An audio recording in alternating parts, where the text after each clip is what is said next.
Bonjour à tous, on se retrouve pour un nouvel épisode de The Beginning After the End, qui était, ma foi, un épisode plutôt sympathique.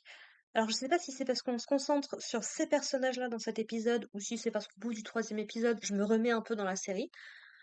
Mais ouais, je me suis sentie beaucoup plus à l'aise avec cet épisode-là que les deux premiers, qui étaient sympathiques, mais c'est vrai que on remettait un petit peu les personnages et l'univers en place. Là, voilà, on commence un petit peu à rejouer avec ce qu'on a mis en place. Et on commence peut-être à avoir une idée un peu plus intéressante de qui sont ces personnes qui manigancent un petit peu dans l'ombre. Donc l'épisode commence avec Arthur qui s'est littéralement échoué sur une île. Donc il était parti avec Jasmine pour enquêter un petit peu sur on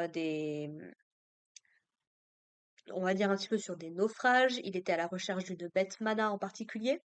Sauf que alors qu'il s'approchait de l'île, une tempête leur est tombée dessus. L'embarcation a chaviré.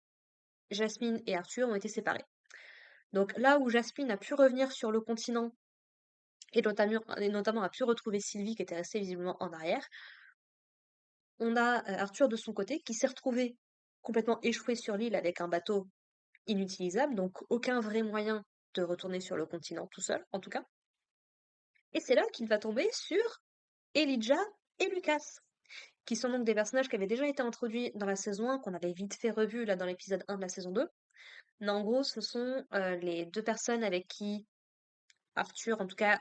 Alors, je sais plus s'ils se sont entraînés ensemble ou s'ils ont juste passé l'examen de magie ensemble. Mais en tout cas, voilà, c'est des personnages qui se connaissent depuis quelque temps déjà. Avec donc Lucas qui a du sang d'elfe dans les veines et qui est plutôt d'une famille plutôt noble. Et on a Elijah qui, lui, a priori, euh, au, serait plutôt lié aux nains, mais on ne sait pas encore exactement dans quelle mesure.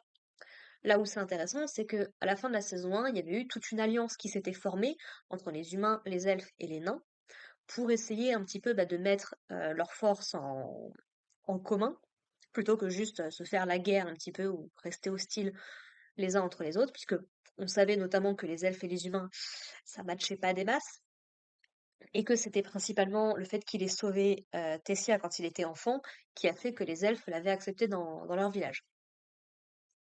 Et donc du coup, on a Arthur qui du coup va devoir coopérer avec ces deux gars-là.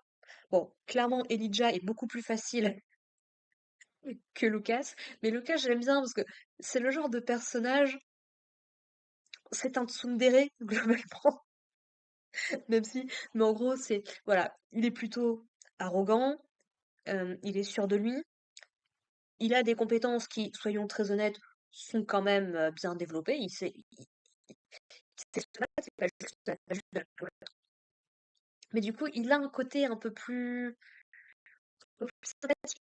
Faut aller chercher. Et c'est le genre de personnage, moi, qui me botte toujours beaucoup. C'est le genre de personnage que je trouve toujours très intéressant de voir commencer comme étant un petit peu antipathique, un petit peu hostile, et puis petit à petit, à mesure qu'il voyage ou qu'il interagit avec nos personnages principaux, qui gagne petit à petit en sympathie et qui finit par s'attacher à eux, même s'il le dira jamais vraiment directement.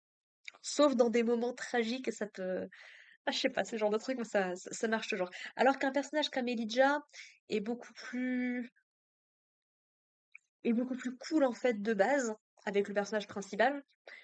Du coup, c'est vrai qu'il y a moins de conflits ou d'interactions qui peuvent avoir lieu. C'est vraiment plus le personnage soutien, alors que Lucas sera plus un personnage en conflit. Et une bonne histoire, ça marche avec des conflits entre personnages. Donc si c'est toujours que les mêmes duos qui ont des interactions intéressantes, ça peut être un petit peu dommage. C'est globalement, voilà. Arthur sait se servir globalement de Lucas en appuyant là où il sait le brosser dans le sens du poil, c'est-à-dire en le flattant, en le disant qu'il a des bonnes compétences et ce genre de choses. Et Lucas, globalement, va faire ce qu'il lui dit de faire, non sans, non sans râler un petit peu. Alors que Elijah est il est plutôt d'accord avec Arthur, et il va plutôt avoir tendance à suivre du coup les directives de Arthur, qui lui du coup se pose vraiment en tant que meneur du groupe, parce qu'il a le plus d'expérience, que ce soit en magie ou en combat de façon générale.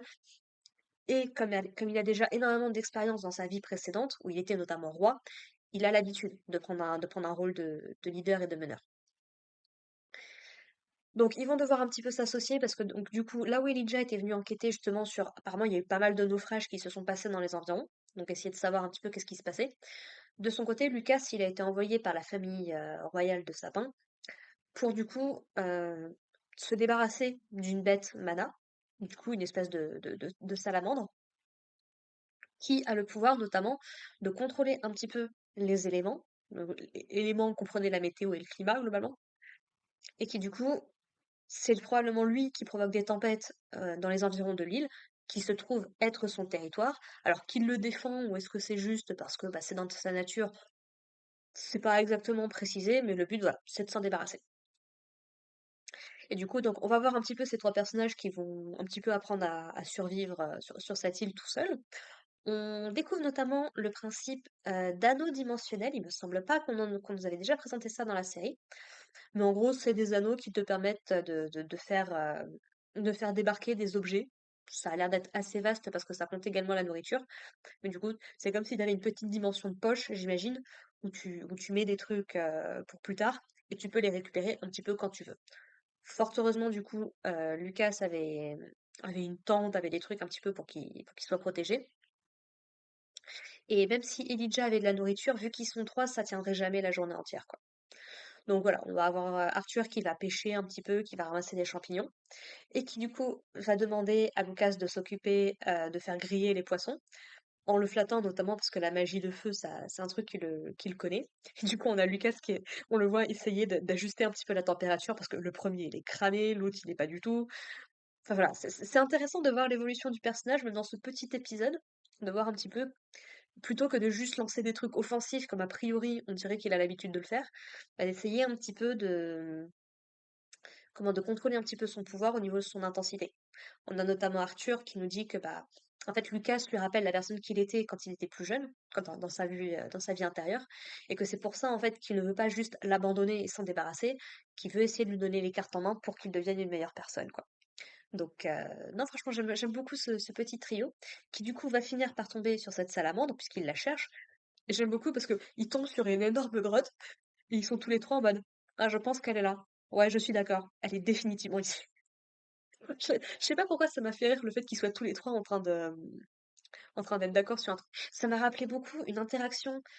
Si vous avez suivi un petit peu la série de jeux vidéo Kingdom Hearts, et notamment un de ses tout derniers jeux, Dark Road, qui était sorti sur téléphone à l'époque, euh, il y a des petites interactions qui m'ont rappelé ça.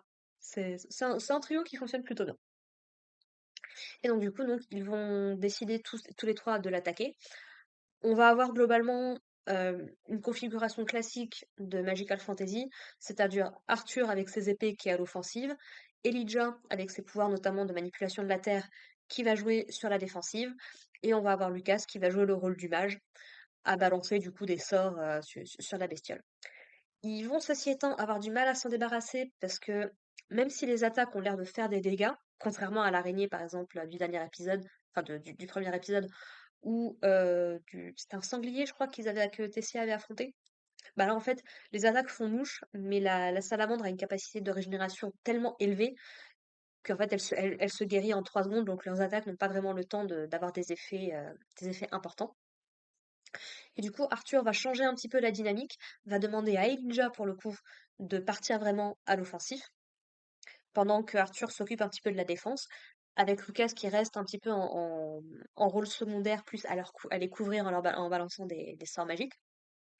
Et donc, on va avoir en fait euh, Arthur qui va réussir à couper la salamandre, et on va avoir Elijah qui va lui balancer des pierres dans la blessure, visiblement, ce qui empêche la régénération.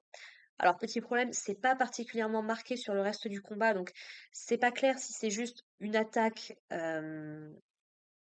comment, une attaque temporaire, et bref, où en gros, il se fait couper, tu lui balances des trucs, et après ça part, ou si du coup c'est vraiment les morceaux de pierre qui restent incrustés dans la blessure et qui l'empêchent de guérir.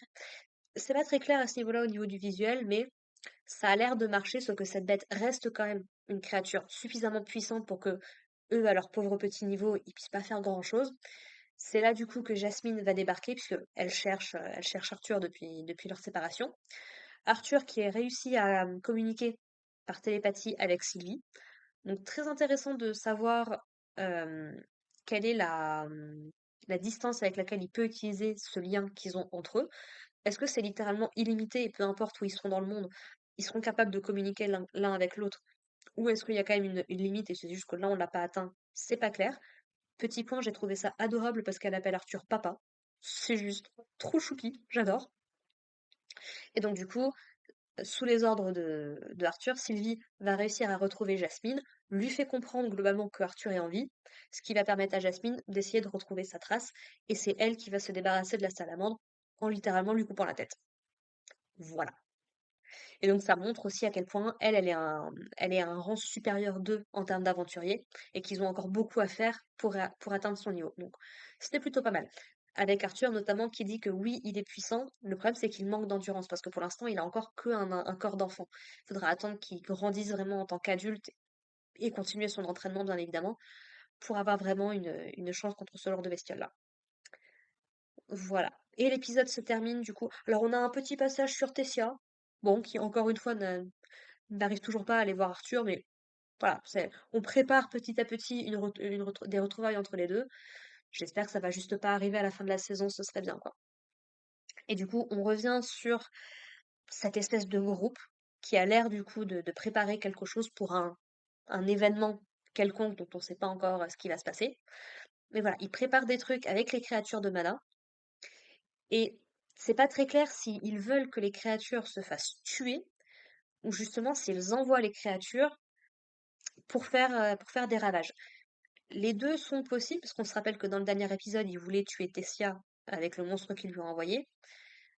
Mais en même temps, il y a une flamme sur leur carte qui a l'air de s'allumer au moment où la bestiole est tuée. Donc, c'est pas très clair exactement ce qu'ils veulent, mais voilà, visiblement, il serait pas impossible que ce soit des gens qui soient contre cette alliance, puisqu'on a une discussion entre Jasmine et le père de Arthur, qui vont dire que bah il y a plein de gens qui sont partis sur des missions assez faciles, quoi, qui se retrouvent à affronter des bestioles, c'était pas prévu du tout au programme, quoi. Alors est-ce que c'est une erreur de la guide ou est-ce qu'il y a quelqu'un qui complote derrière pour dans ce but-là?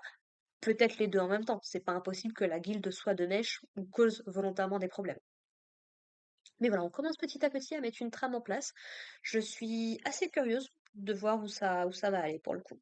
Voilà. Et pourquoi est-ce que des gens seraient contre, en dehors du racisme habituel, mais pourquoi est-ce que des gens seraient contre une alliance humain, nain et elfe? On verra, ce sera très certainement développé dans le reste de la série. Je n'ai pas de crainte à ce niveau-là, mais très curieuse de savoir où ça va aller. Voilà, voilà. N'hésitez pas à me dire ce que vous en avez pensé, vous, dans les commentaires. Et nous, on se retrouve la semaine prochaine pour parler de l'épisode 4. Portez-vous bien, prenez soin de vous, prenez soin de vos proches, et puis à la prochaine. Allez, bye les gens.